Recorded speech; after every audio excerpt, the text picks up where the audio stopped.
So after the Lord calls for us to humble ourselves and to submit to his will, he calls for us to pray in the process of seeking repentance. So what does it mean to pray?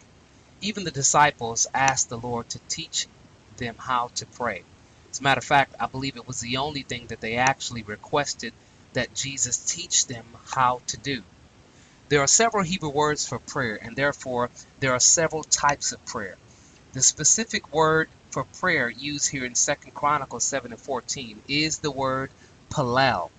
This word was first used in reference to prayer in Genesis 20 and 7 when God told King Abimelech that Abraham would pray for him or would palal for him.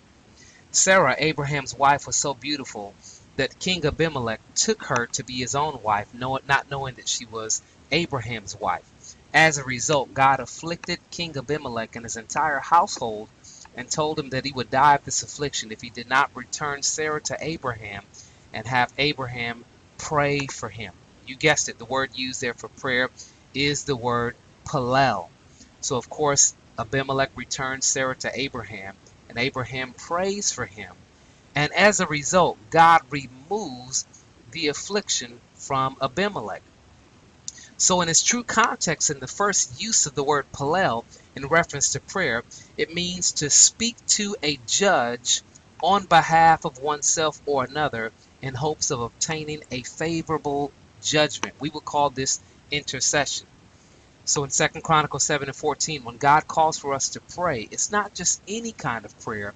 He's calling us to intercede. He's calling for us to stand in the gap, if you will, in the face of this Shemitah year, a year where we've seen terrorist attacks and world wars and financial and economic collapses and even the collapse of nations.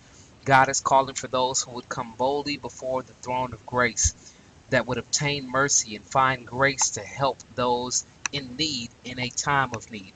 He is looking for those that would stand in the gap and that would intercede for our family and our neighbors and our nations, as if the fate of the nations and our neighbors depended upon us speaking to God on their behalf. God is looking for those who would position themselves to be a part of the solution to the shaking of the Shemitah year.